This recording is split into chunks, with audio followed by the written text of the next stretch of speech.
4 jours après leur libération des geôles de la prison civile d'Abidjan, les confrères de Notre Voix incarcérés dans le cadre de l'affaire des 40 Mercedes du président de la République sont aujourd'hui les invités de l'entretien d'Ivoire TV dans lequel ils parlent de leur témoignage concernant les conditions de leur arrestation et leur séjour dans l'univers carcéral. Bonjour messieurs. Bonjour. On va commencer par les présentations. D'abord vous, monsieur Césaruto, vous êtes le directeur de publication du journal. Oui, c'est ça, oui. Je suis le directeur général par intérim de la refondation et directeur de la publication du quotidien Notre Voix. Nous avons juste à côté monsieur Didier Despris, vous êtes le... Je suis Didier Despris, je suis secrétaire général de rédaction du quotidien Notre Voix. Et juste à côté, monsieur Boga Sivouri. Boga Sivouri, chef du service politique du quotidien Notre Voix. Plutôt bien connu des internautes d'Ivoire TV. Merci. C'est cela. Alors, tout d'abord, je me tourne vers vous, monsieur Eto. Vous êtes le directeur, vous le disiez tout à l'heure, et on revient sur la journée du 24 novembre 2011. Comment est-ce que les choses se passent pour que le début des interpellations commence? Alors, le 22, tout commence, pas le 24, hein, mais ça a commencé le 22. Ok, 2 jours avant. 2 jours avant, nous avons reçu une convocation en bonne et due forme de la police criminelle qui nous invitait à venir avec le journaliste Boga Sivouri pour des enquêtes que le procureur aurait demandé d'ouvrir sur l'article pendant que les Ivoiriens souffrent à Alassane Ouattara, sauf 40 Mercedes. Voilà, c'était ça.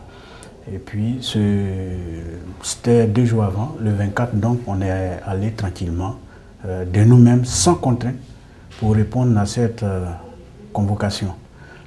Une fois la police criminelle, c'est séance tenante que l'on m'a demandé d'appeler mon journaliste, mon secrétaire général de la rédaction, qui s'appelle Didier Despris, parce que ce même jour, le 24, il avait écrit un article sur la dévaluation du franc CFA.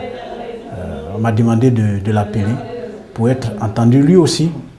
C'est donc séance tenante que Didier Despris a été appelé au téléphone, même pas avec une convocation. Il est arrivé et puis on nous a entendu de 10h50 jusqu'à 17h30 et à 17h30 on nous a écroué, tout simplement. Là vous ne retournez plus à votre rédaction? On n'est plus retourné du tout à la rédaction. Alors monsieur Despris, qu'est-ce qu'on vous a dit quand on vous a convoqué ce jour-là? Bon, il faut dire que, comme le directeur général l'a dit, je n'ai pas reçu effectivement de convocation. C'est le directeur général qui m'a eu au téléphone, qui a demandé à ce que je vienne, parce que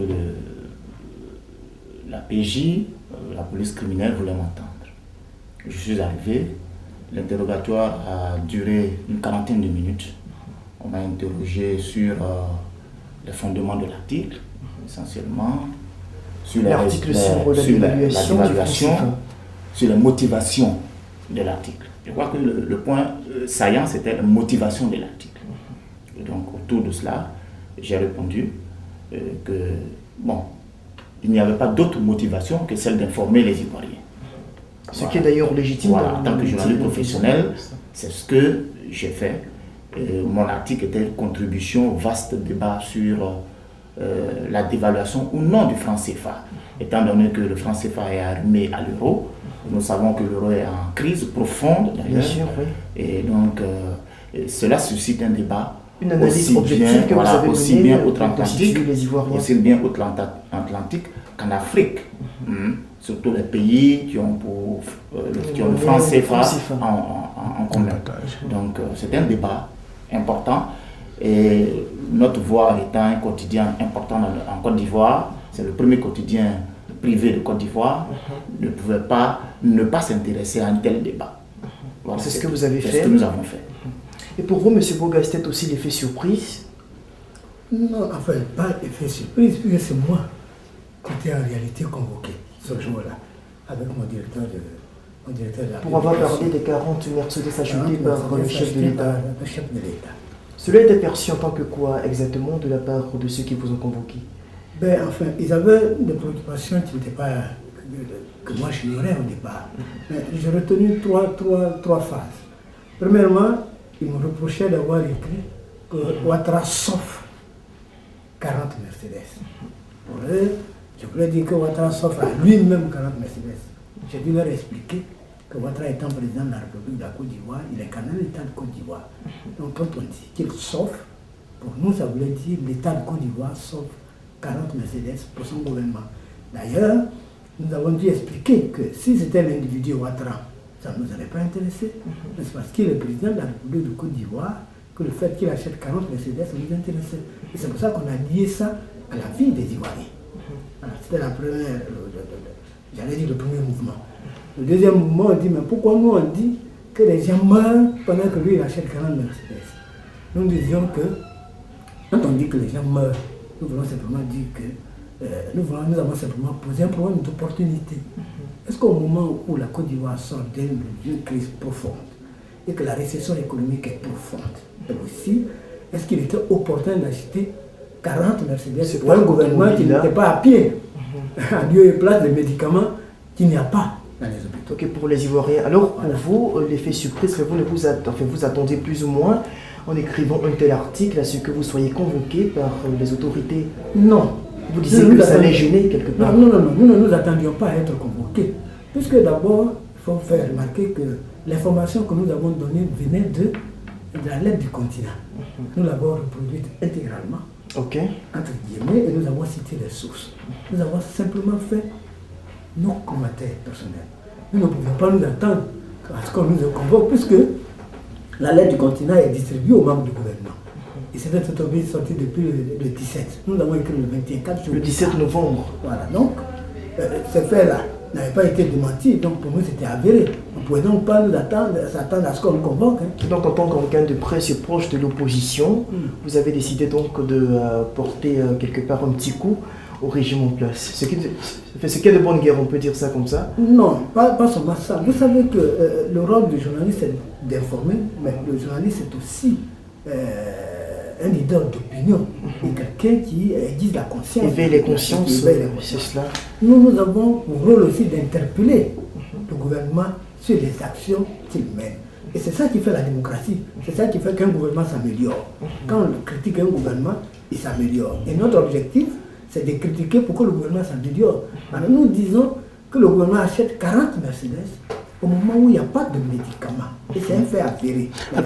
Sur cette question, je voudrais que ça soit très clair. Vous savez, les gens ont l'impression qu'un journal, quand on dit un journal d'opposition, ce journal est là pour cogner, pour porter un coup. Non, le rôle du journal, ce n'est pas de cogner, de porter un coup. C'est de donner les informations pour que chaque membre de la population, chaque citoyen se fasse une opinion de la façon dont le pays ou alors la société est simplement gérée. Et c'est pour ça que nous sommes étonnés parce que, mon cher ami, je vous dis que nos propres lecteurs nous cognaient au téléphone parce qu'ils disaient que le niveau de langage du journal est trop bas par rapport à ce qu'on a vu dans le pays venant proche de l'ancienne opposition. Notre voix a un langage trop mou, trop modéré. Je leur ai dit non, nous n'avons pas de langage modéré, mais nous avons le langage de la vérité, mais le langage responsable. Un langage qui voilà, dans l'ère de la démocratie. Tout à fait. Ton pays. Tout à fait. Je voudrais ajouter quelque chose à ce que le DG vient de dire. Je pense que c'est l'erreur aussi commise par les autorités policières lors de nos auditions. On avait cette impression que voilà, notre voix étant proche du parti, de l'ex-parti au pouvoir, étant l'organe officiel de l'ex-parti au pouvoir, notre voix devait obligatoirement brocader le parti, le pouvoir actuel. Donc, c'était les articles qui ont été faits avaient des arrière-pensées. Automatiquement, on se disait, ça avait des arrière-pensées, il y avait des a priori, et c'est en fonction de cela que les interrogatoires étaient, je dirais, motivés. Or, ce n'est pas cela. Nous sommes des journalistes. Avant d'être dans un organe qui a une ligne éditoriale particulière, vous êtes d'abord journaliste professionnel. Et en tant que journaliste, notre devoir, c'est d'informer la population sur la manière dont les gouvernants, qu'ils soient de droite ou de gauche ou du centre, gouvernent le pays. dire aux populations, voici comment l'argent du contribuable est utilisé. Et ça, on le fait quelle que soit la personne qui est au pouvoir. Et c'est ce que vous avez fait ce jour-là. C'est ce que nous avons fait. Maintenant, monsieur Eto, comment s'organise votre défense? Dans l'immédiat, le soir, vous êtes gardé là-bas, au siège de la PJ, vous vous défendez comment? Alors, il faut signaler que la convocation qui nous a été envoyée a mentionné qu'on devait être à la PJ avec notre conseil. Donc, nous sommes arrivés à la PJ avec notre avocat. L'avocat nous a assisté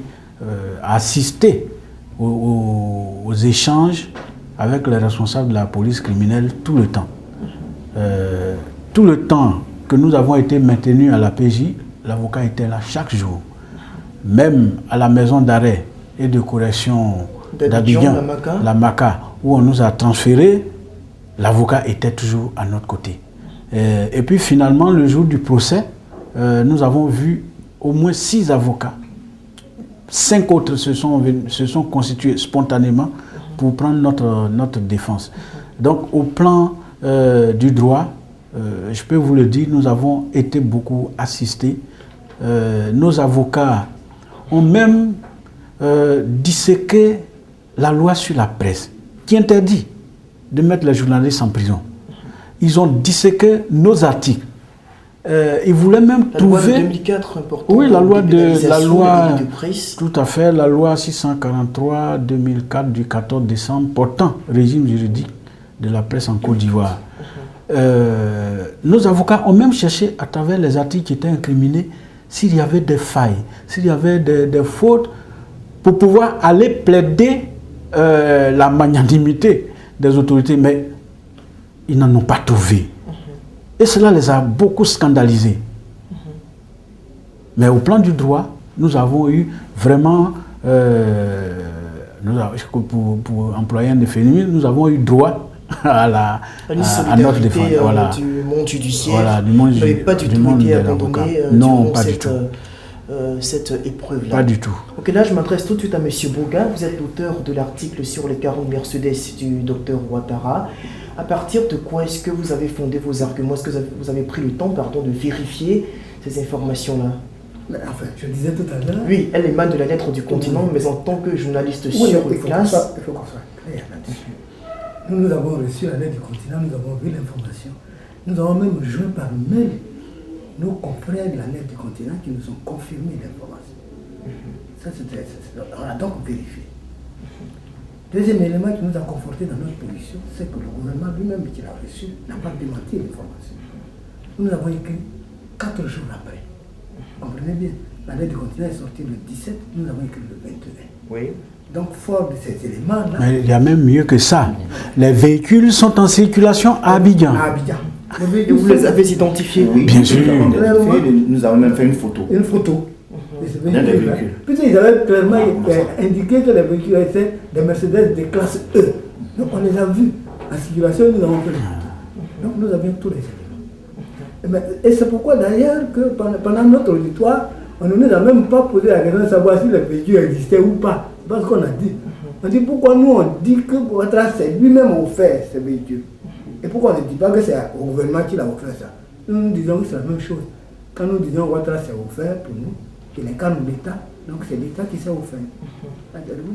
Ils avaient des difficultés. Donc les informations que vous avez développées dans votre journal pour vous étaient déjà avérées d'office avant même que vous ne les publiiez? Pas selon moi, mais même selon eux. C'était avéré. Eux-mêmes, ils étaient convaincus que c'était n'ont pas remis en cause l'authenticité. Ce qu'ils ont remis en cause, ce qu'ils recherchaient, c'est la faille. Comme le disait tout à l'heure mon secrétaire général, comme nous sommes un journal de l'opposition, pour eux, notre rôle, c'est de propager. Donc c'est ça qu'ils recherchaient. Et c'est pour ça qu'ils ont même demandé, est-ce que nous voulions montrer que Ouattara est inconscient? Parce que bon, il achète des médecins à la place des médicaments. Nous leur avons dit que c'est parce que nous disons que nous là, si nous nous adressons au gouvernement Ouattara et à Ouattara, c'est parce que nous pensons qu'il est inconscient et qu'il est conscient. C'est un gouvernement conscient qu'on critique. Pour que justement, il ajuste sa gestion de la chose publique. C'est ça qu'eux, ils recherchaient. Alors là, devant ceux qui vous entendent, vous avez essayé donc de recadrer les choses, de faire comprendre que vous ne faites que votre métier de journaliste. Absolument. C'est ce que nous avons expliqué tout le temps. Nous avons simplement informé. Et chez nous, nous leur avons expliqué que dans notre métier, comme vous le savez d'ailleurs, les faits sont sacrés et les commentaires sont libres. Les faits, c'était quoi? Le gouvernement a acheté 40 Mercedes à plus d'1 milliard. Notre directeur de publication a d'ailleurs démontré que nous étions très modestes en disant 40, puisque c'était le prix d'usine que nous avons pris. Oh, ils n'ont pas acheté ça à l'usine, hein. Ils ont acheté chez le concessionnaire. Donc ça devait être plus cher que ça. Vous voyez ce que je veux dire? Selon le chef d'accusation qui nous a relevé contre nous, on estime que vous avez tenté une incitation au vol, à la mauvaise gestion publique et tout ça. Attention, retenons qu'au départ, on nous a reproché le délit d'offense au chef de l'État. C'est ça. On nous a inculpés pour ça. C'est la première des choses qui vous a été soulignée. Voilà, on nous a inculpés pour ça et on nous a écoutés. C'est la police criminelle qui nous a entendus, a retenu contre Boga Sivori le délit d'offense au chef de l'État. La même police a retenu contre Didier Desprez le délit de atteinte à l'économie nationale. Voilà, c'est par ces deux délits-là qu'on nous a maintenus au violon. De la police criminelle. Autrement dit, on n'a pas compris pourquoi est-ce que vous avez osé mettre en exergue ces problèmes-là. Ah oui, il voulait qu'on se taise. En vérité, il n'osait pas nous dire, mais il voulait qu'on se taise s'il y a des dépenses dispendieuses, des dépenses non opportunes comme ça. On se tait. Et c'est ça qu'on n'a pas fait. Et c'est ça qui nous a valu d'être retenus. Après 6 jours à la police criminelle, on nous a ramenés au parquet. D'ailleurs, après qu'on a enclenché une grève de la faim, puisque à la police criminelle, la garde à vue doit durer 48 heures renouvelable une seule fois. C'est-à-dire, au bout de 4 jours, vous ne pouvez plus rester à la police criminelle. Or, au bout de 5 jours, on était encore à la police criminelle. Donc, automatiquement, nous avons enclenché une grève de la faim. Après avoir consulté notre avocat qui nous a appris que le dossier de notre audition à la police criminelle n'était même pas encore parvenu au parquet. Donc, il va au parquet, le dossier n'est pas là-bas, il va à la police criminelle, on dit le dossier au parquet. Donc, nous avons compris qu'ils étaient en train de nous jouer un sale coup à la police criminelle dans laquelle les conditions de détention sont insupportables. On en vient justement, comment est-ce que vous avez été traité là-bas d'abord, avant d'en arriver à la prison civile? Alors, il faut, que ce soit à la police criminelle, que ce soit à la prison civile, il faut lever une équivoque pour ne pas perturber les gens. Physiquement, nous n'avons pas été maltraités, physiquement. Mais les conditions d'hygiène à la police criminelle sont exécrables. C'est une usine à produire des moustiques. En Afrique, vous savez ce que la malaria fait avec nos moustiques. Nous étions dangereusement exposés. Et puis en plus, la police criminelle, quand même, c'est la police qui traite les grands criminels, les braqueurs, les voleurs, peut-être les assassins, tous ceux qui font des choses très dures. Et nous étions presque dans la même cellule. Voilà, cette fréquentation-là ne nous plaisait pas parce que, vous savez, ces bandits, si au cours d'une opération, vous les reconnaissez et qu'ils vous reconnaissent, vous êtes en danger. Donc notre proximité avec les grands bandits, vraiment, ça ne nous plaisait pas. Mais comme ce n'est pas nous qui décidions, nous avons attendu les 4 jours. Au bout de 5 jours, notre dossier n'était nulle part. On a enclenché une grève de la faim. Et vous êtes transféré à la maison d'arrêt et de correction? Aussitôt. Avant ça, au parquet d'abord. Au parquet d'abord. Alors, nous arrivons au parquet au 6e jour et puis on vient nous sortir enfin un autre délit. Le délit, c'est incitation au vol, au pillage et à la destruction de biens d'autrui par voie de presse. Désormais, les 2 journalistes ont le même délit. Celui qui a écrit un article économique, celui qui a écrit un article sur des achats de véhicules, c'est le même délit. Bien entendu, moi, je ne fais que les accompagner puisque je suis le directeur de la publication, donc le responsable moral et légal du contenu du journal. Je ne faisais que les accompagner. Et bien enfin, moi aussi, je suis devenu, bon, j'ai le même délit qu'eux, tout simplement. Naturellement. Voilà. Et qu'est-ce que vous ressentez quand vous entrez à la prison d'Abidjan, Monsieur Despris? Oui, mais qu'est-ce qu'un prisonnier peut ressentir? Ben, je veux dire, une frustration interne, le sentiment qui vous anime tout de suite quand vous entrez là-bas. Oui, mais... Vous posez toutes sortes de questions. Qu'ai-je fait pour mériter une Non, personne? non, pas ça. Plus ou moins, on s'attendait à des situations comme ça, mais... Mais je veux dire que vous n'arrivez pas à comprendre ce qui vous Oui, arrive. mais c'est de la déception. Déception parce qu'on se rend compte que les acquis démocratiques pour lesquels la Côte d'Ivoire a fait des efforts énormes, ces acquis-là sont mis en danger. Et le premier acquis, c'est la liberté d'expression et la liberté de presse, qui est un acquis démocratique fondamental. C'est la liberté de presse. Si des journalistes ont écrit ou ont interpellé les pouvoirs publics sur une situation donnée, je pense que ce que les pouvoirs publics doivent faire, c'est de produire une déclaration et dire à la population sa vérité. C'est comme ça que les démocraties fonctionnent. En tout cas, quand on pense être dans une démocratie. Mais on ne met pas les journalistes en prison. Donc vraiment, donc vous avez ressenti cela comme une déception. Une déception. C'est la même chose. Et on s'est dit, bon, mais c'est dangereux pour la Côte d'Ivoire. Le cheminement que prend la Côte d'Ivoire, c'est vraiment dangereux. Absolument, absolument. Vous savez, ce que nous avons acquis fondamentalement depuis que nous luttons pour que la Côte d'Ivoire devienne un État démocratique, c'est la liberté de la presse. C'est une loi qui a été une loi de la presse qui a été dépénalisée, si vous vous rendez compte. Les organisations de presse se sont battues. Et le président de la République d'alors, qui lui avait pris l'engagement de ne jamais mettre un journaliste en prison pour ses opinions. Nous avons donc offert une loi qui a été dépénalisée. Donc en Côte d'Ivoire, en vertu de cette loi, on ne doit pas mettre un journaliste en prison. Alors le premier sentiment qui m'a animé, c'est que, vous savez, nous on riait, notre directeur de publication, je me souviens encore, quand les gens lui ont dit, vous allez partir, madame le dépôt, il a dit, mais nous savions déjà, moralement nous étions préparés à ça. Il a dit, moralement nous étions préparés à ça, donc ça ne nous étonne pas. Donc le moral est resté fort. Ce que je veux dire, c'est que le fait de nous mettre en prison alors qu'une loi l'interdit, nous donne raison. Nous qui avons toujours pensé que ce pouvoir qui est en place n'a pas changé. Ce même pouvoir qui était là en 1990-91, qui avait mis les journalistes en prison, n'a pas changé. Ça nous a des journalistes opposants. Non, pas les journalistes opposants. Je veux dire, ça nous a donné raison. Et ça a donné tort à ceux qui ont présenté le président Ouattara comme le plus grand démocrate des démocrates et qui, en vertu de ça, ont cherché Gbagbo Laurent par les armes du pouvoir pour l'y installer. Nous nous disions que l'homme-là n'avait pas changé. Et je crois que c'est à nous qu'il a donné raison. C'est ça, c'est le point. Okay. Alors, monsieur Tou, on en vient à vous.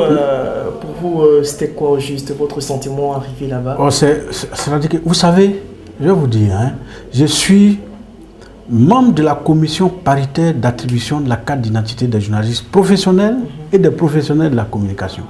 J'ai été président de cette commission d'octobre 2010 en août 2011. Donc, réellement, président élu. Je suis un des membres influents de l'UNJCI, hein, l'Union nationale des journalistes de Côte d'Ivoire. Et à ce titre-là, je fais partie de tous ceux qui ont travaillé dur pour que la loi de 2004 soit vraiment votée. Ce que j'ai eu comme sentiment quand nous avons été arrêtés depuis l'arrestation, j'ai eu pitié pour la Côte d'Ivoire. Hein, j'ai pensé que ceux qui ont inspiré cette décision de nous arrêter sont très petits dans la tête. Sincèrement. Voilà. Parce que dans les articles, il n'y a rien. Il n'y a rien dans la tête. C'est ce que vous dites. Oui, dans la tête. Oui, moi je pense qu'il faut que les autorités comprennent ça. C'est-à-dire que quand un individu n'a rien fait, un citoyen n'a rien fait, et que vous l'arrêtez, le citoyen a de vous une très petite idée maintenant. Voilà, il peut pas... C'est ce que vous avez aujourd'hui? Oui, ceux qui ont inspiré cette décision-là ont très mal fait. D'abord, ils n'ont pas du tout rendu service à Alassane Ouattara. Il faut le leur dire. Et que chez moi, j'ai pensé que peut-être un jour, on aura l'occasion d'échanger vis-à-vis, et je leur dirai ça. Sinon, depuis, les choses sont très claires. Cette décision est inspirée quelque part par le président de la République. Oh, moi, je n'ai pas dit ça. Vous savez, des gens très zélés. On peut établir un lien peut-être entre ceux qui vous Non, vous savez, j'ai travaillé, je suis journaliste depuis l'ère du président Houphouët. Je n'avais aucune expérience, c'est par là que je suis entré dans le journalisme. J'ai travaillé sous le président Bédié. J'ai continué sous le général Gueye, sous le président Gbagbo. Donc j'ai déjà traversé au moins 4 présidents de la République sans faire la prison. Or c'est en ce moment-là que je n'avais aucune expérience d'ailleurs. Donc si on me prenait en ce moment-là, on disait bon, on pouvait justifier.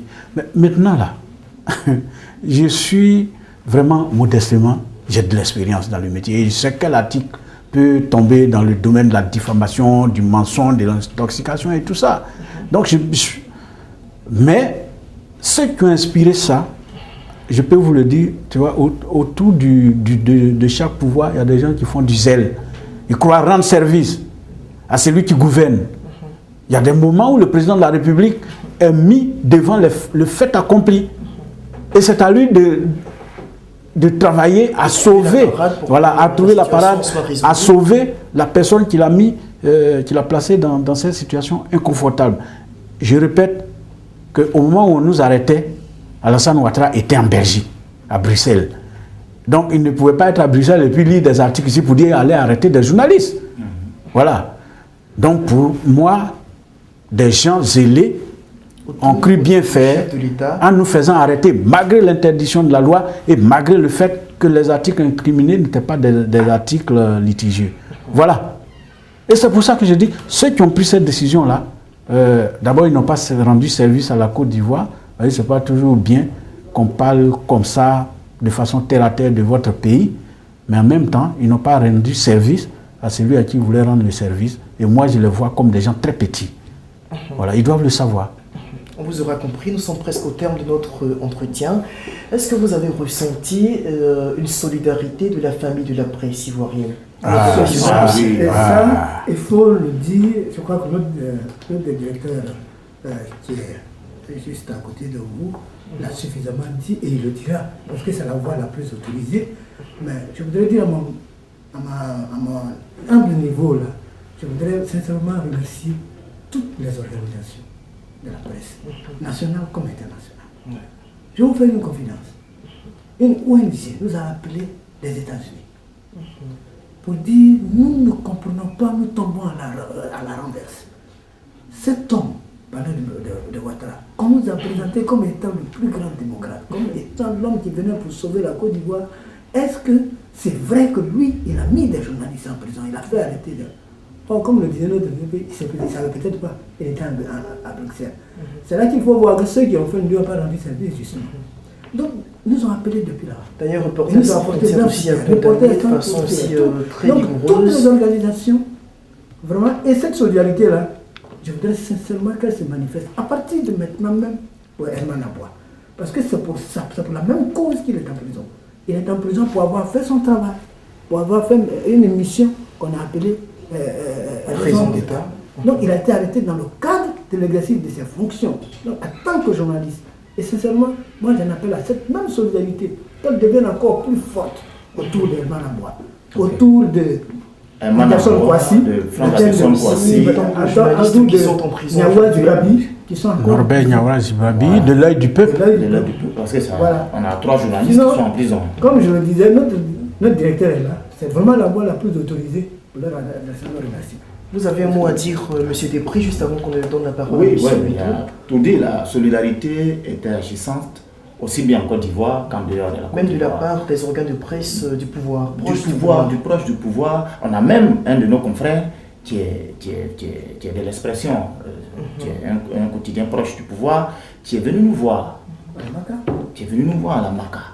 Et l'Expression a fait un article qui nous a vraiment fait plaisir. Des articles En fait, des articles pour condamner tout ce qui se passait et que justement ça ne rendait pas service au chef de l'État. Voilà, je pense qu'il y a eu la solidarité parce que c'est une famille. La presse, c'est une famille. Nous connaissons tous. Et la loi est pour tout le monde. Et cette loi votée sous le président Gbagbo, je ne pense pas que le président Gbagbo l'ait fait pour aider, pour protéger les journalistes qui étaient proches de lui. C'est pas très évident, d'ailleurs aujourd'hui il n'est plus là. Aujourd'hui il n'est plus là. Ils sont c'est pour dire que la loi, elle est impersonnelle et elle traverse tout le temps. Voilà, elle sert à tout le monde et elle protège tout le monde. Donc vraiment c'est ça. Alors, monsieur Tou, un mot là-dessus. Oui, je vais... cette marque de solidarité-là. Absolument. Très bientôt, nous allons produire une déclaration de remerciement pour tous ceux qui ont travaillé, qui ont montré des signes de solidarité. Mais cette déclaration-là va notamment s'adresser aux organisations de la presse. D'abord aux organisations nationales, toutes, sans exclusive, mais en plus aux organisations internationales. Vous avez vu nos organisations signer des déclarations communes pour s'opposer à notre incarcération. Bon, ça, quand vous avez vu ça en prison, je disais, bon, quand Dieu lui-même est en train de faire votre palabre, c'est plus la peine de vous déshabiller. Hein? Donc nous sommes restés vraiment sereins. Ah oui, oui, oui, oui. Ah oui, oui, nous sommes restés sereins grâce aux organisations. Parce que si une seule organisation avait dit « Ah, ils ont fauté », c'est terminé. Voilà, on allait moisir tranquillement en prison. On remerciera toutes ces organisations, mais aussi les Ivoiriens. Ah oui. Mais ce n'est pas pour nous. Il ne faut pas qu'on se trompe. C'est pas pour nous, c'est pour la liberté de la presse. Ce qui peut le débat, tout le monde d'ailleurs. Je pense que le débat qui s'est déroulé au tribunal là, aurait pu se dérouler en nous maintenant en liberté.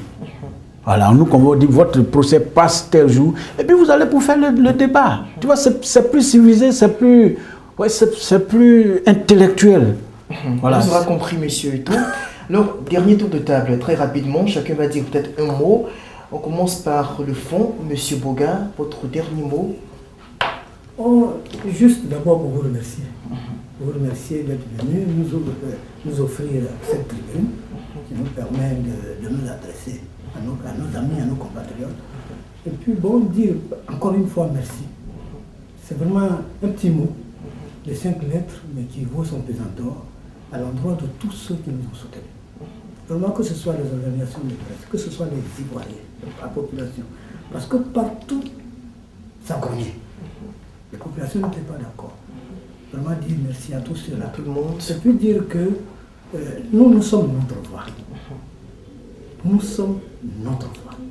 C'est-à-dire que nous sommes le journal des sans voix, de ceux compris. Nous sommes là pour éclairer. Nous n'avons qu'une animosité, nous n'avons qu'une haine. Notre rôle, c'est d'interpeller l'État sur la façon dont on peut bien gérer les affaires publiques. Nous n'avons aucune haine contre l'État, contre le on vous aura compris. Voilà ce que nous voulons simplement dire. Nous faisons notre travail pour informer la population. Encore une fois, merci. Il n'y a pas de souci. Monsieur Despris, un tout petit mot. Oui, je dis que la liberté de la presse n'a pas de prix.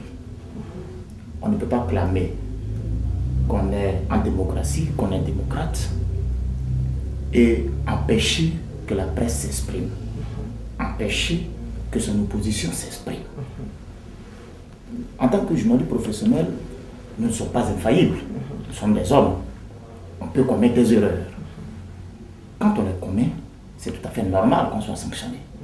Et notre arsenal, je dirais, le juridique, pour ne pas dire le code de déontologie, la loi sur la presse, prévoit des sanctions en termes d'amende et autres. Mais lorsqu'il n'y a pas d'erreur, parce que, et comme c'est le cas actuellement, lorsqu'il n'y a pas d'erreur, parce qu'aucune charge n'a été retenue contre nous, puisqu'aucune charge n'a été retenue contre nous, puisque les articles n'ont pas failli au plan professionnel, ça ne sert à rien d'humilier d'humilier ainsi un pays. Parce qu'en emprisonnant des journalistes, c'est la Côte d'Ivoire qu'on humilie. Ça ne sert à rien d'humilier la Côte d'Ivoire. Certainement. Voilà. On va conclure tous avec le directeur. Alors, quand vous avez entendu des journalistes parler ainsi, vous voyez que moi, je suis un homme heureux. Parce que ceux qui ont voulu faire taire notre voix ont eu tort. Notre voix ne se taira pas. Notre voix ne permettra pas le retour au monopartisme. Ce n'est pas possible. Notre voix ne permettra pas que la dictature se réimplante en Côte d'Ivoire. En tout cas, avec nous, les Ivoiriens peuvent être tranquilles. Tous ceux qui regardent tv.net, ivoire.tv.net peuvent être tranquilles. La prison ne nous a pas du tout changé. La prison, au contraire, nous a appris beaucoup de choses. J'ai dit à mes amis, à mes journalistes que nous étions plutôt en mission. De la police judiciaire à la MACA, nous avons découvert beaucoup de choses, nous avons entendu beaucoup de choses, nous avons appris beaucoup d'informations. Très bientôt, notre voix fera l'étalage de tout ce que ces journalistes ont appris à travers ce parcours. Ce périple, on pourrait en faire un carnet de route. Ok, merci de nous avoir suivis. L'entretien d'Ivoire TV s'est terminé pour aujourd'hui. Nous étions avec les journalistes de Notre Voix incarcérés dans le cadre de l'affaire sur les Mercedes du président de la République. Vous avez écouté ce qu'ils ont eu à dire, leur témoignage. On se dit au revoir et on est à très bientôt.